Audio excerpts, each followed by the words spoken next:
Oi, gente, aqui é o Edson Aran, esses são os Diários do Aran na TV Bula. E eu vou falar para vocês de duas séries que estrearam praticamente ao mesmo tempo e que são muito semelhantes e ao mesmo tempo muito diferentes, tá? Os fãs não gostam muito que a gente compare as duas coisas, porque dizem que são coisas incomparáveis, que é melhor você ter um excesso de produção sobre o mesmo tema, mas o fato é que são duas séries de fantasia ou de espada e magia, e é inevitável comparar as duas, tá? Elas estrearam praticamente ao mesmo tempo. Uma delas é A Casa do Dragão na HBO e a outra é Os Anéis do Poder na Amazon Prime. Então, fica aí que a gente vai falar sobre elas, tá bom?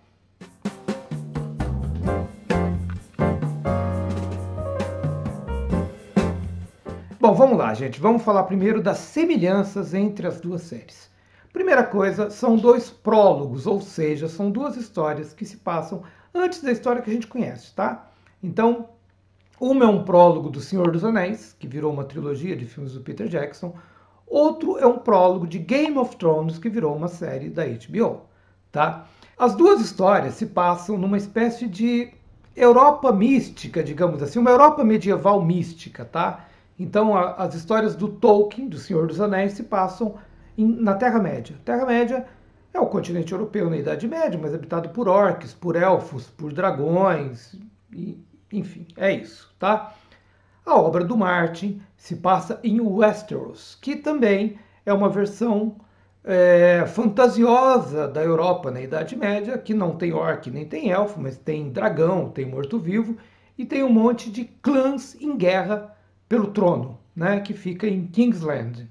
Essa é basicamente o básico que você precisa saber sobre essas duas séries, tá?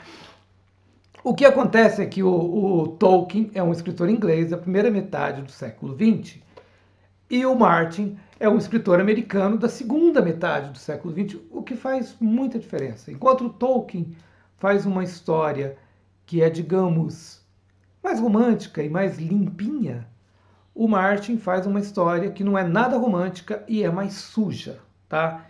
Então, digamos que o Martin talvez faça uma versão um pouco mais próxima da realidade, se é que dá para chamar de realidade uma história que tem dragão e morto-vivo, né? É disso que a gente está falando. Bom, gente, os números dessas adaptações audiovisuais dessas obras são estratosféricos, né? O Game of Thrones fez 44,2 milhões de espectadores na última temporada na HBO, e os filmes do Peter Jackson, de Lord of the Rings, né, O Senhor dos Anéis, fizeram 897 milhões de bilheteria. São números astronômicos, e é por isso que a Amazon resolveu investir num prólogo de O Senhor dos Anéis, que são Os Anéis do Poder, e a HBO resolveu investir num prólogo de Game of Thrones, que é A Casa do Dragão, tá?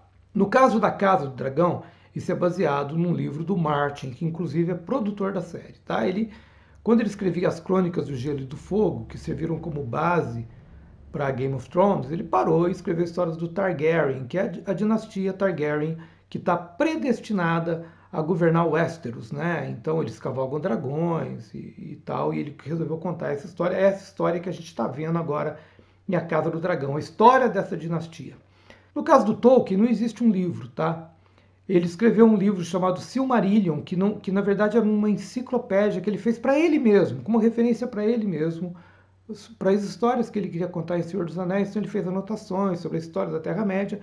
Não era um livro para ser publicado, mas quando ele morreu, os herdeiros entraram no baú do velho e falaram: pô, o que tem aqui para a gente faturar? Vamos ganhar uma grana. Pegaram o Silmarillion e publicaram, né? A Amazon comprou os direitos sobre essa obra e resolveu adaptar na trama que está passando agora, que é Os Anéis do Poder.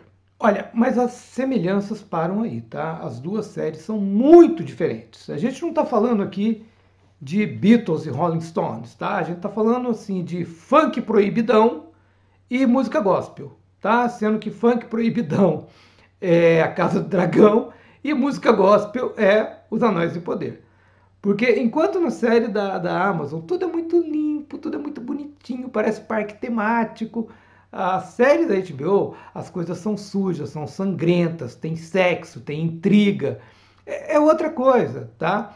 Uma coisa que me incomoda no Tolkien, sempre me incomodou, inclusive na literatura dele, é que o bem e o mal é muito, não existe zona cinzenta, né? Ou as pessoas são boas ou elas são más, elas fazem o mal por fazer o mal.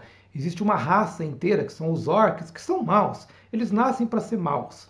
Enquanto que na obra do Martin, os personagens são mais humanos, né? Ainda que você tenha uma trama que envolva dragão e etc, eles são humanos, as intrigas deles são humanas, eles ambicionam o poder, eles ambicionam o sexo, eles ambicionam o dinheiro, eles fazem isso, eles têm dúvidas, eles têm reações humanas, enquanto que no Tolkien não, né?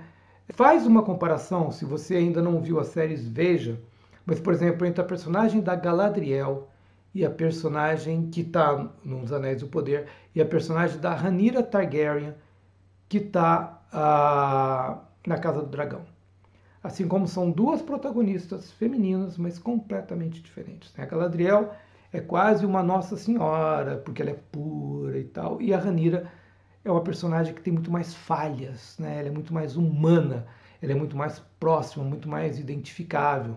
Então, por isso que eu acho que realmente não tem comparação. Assim, a Casa do Dragão é extremamente superior aos Anéis do Poder. Os Anéis do Poder é uma série que dá sono, a trama não avança, ela é lenta, enquanto que a Casa do Dragão é uma pancadaria, você nunca sabe o que pode acontecer e a série sempre te surpreende. Sempre te surpreende. Qualquer coisa pode acontecer. Enquanto que Os Anéis do Poder é uma série mais esquemática, mais formulaica, uma série que corre menos riscos, tá? Embora seja muito mais cara que a outra. O que também não quer dizer muita coisa, né? Agora, quem gosta dos Anéis do Poder, da série da Amazon, fala que é a série mais cara da história da televisão, ou do streaming, sei lá.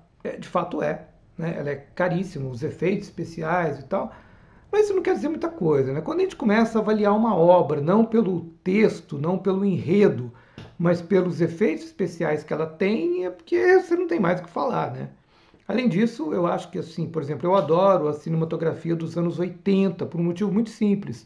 Foi quando o cinema ficou mais, abriu para histórias de fantasia e ficção científica e fez um monte de filmes que são muito legais, que hoje, vendo em retrospecto, são muito bacanas e que não tinha efeitos especiais milionários, né? Não tinha o Jeff Bezos por trás turbinando efeitos especiais, e ainda assim eles são muito bons. Eu, por exemplo, fiz uma listinha aqui para citar: Excalibur, O Feitiço de Áquila, Highlander, que até hoje é muito bom, A Princesa Prometida, Cruel, que é uma excelente história que mistura ficção científica com fantasia, Bandidos do Tempo, que é uma série do Terry Gilliam, e podia citar vários outros. São filmes baratos, feito numa época em que o videocassete reinava, então você tinha que ter muita produção, você não tinha dinheiro para fazer produções muito caras como hoje, e que são muito melhores do que a série milionária da Amazon, né? São muito melhores porque o investimento está na trama, no roteiro, no diálogo bem escrito, num personagem que se move porque ele precisa se mover, porque ele quer alguma coisa, porque ele deseja alguma coisa, e não porque o roteirista quer que o personagem faça determinada coisa em determinado momento para o roteiro dele funcionar. Que é o que tem acontecido muito, muito, muito, muito nas produções que têm vindo de Hollywood ultimamente. No caso dos Anéis do Poder, a equipe que está fazendo é uma equipe muito júnior. É gente que nunca pegou uma série para tocar, uma série desse tamanho para tocar. E o resultado está na tela. Assim, não há muito o que dizer. É só ver, porque você identifica as falhas de roteiro que tem na série. Tá? É uma série milionária, mas, de novo, é um parque temático que não tem alma. Enquanto que, no caso da Casa do Dragão, você tem gente mais experiente envolvida, inclusive o próprio Martin é o showrunner e escritor da série. Isso faz toda a diferença. Tá? É muito diferente você ter gente experiente tocando uma série e gente que nunca fez nada e que cai no formulaico, porque não tem como fazer de outra forma, né? Mas são séries que você precisa ver de qualquer forma, tá? Eu acho que vale a pena dar uma espiada na série da Amazon. Se você conseguir ficar acordado, que eu acho difícil, vale a pena ver, porque é uma série muito cara. E A Casa do Dragão é realmente uma série que te puxa, te envolve, você fica envolvido com aqueles personagens, você quer saber o que vai acontecer. O Matt Smith, que fez o Doctor Who e fez também o The Crown, ele faz o Daemon Targaryen, que é um personagem fascinante, porque ele é extremamente ambicioso e extremamente imperfeito no que ele se propõe, extremamente perigoso. Então, assim, é uma série que vale a pena, tá bom? Essa foi a dica, 2 séries que são iguais e completamente diferentes. Bom, gente, esses foram os Diários do Aran. Os fãs do Tolkien que me perdoem, mas eu acho que em termos de fábula, as fábulas do Esopo são mais curtas e resolvem melhor a história, inclusive com uma moral, do que as trocentas páginas do Senhor dos Anéis, e a série reflete isso, tá?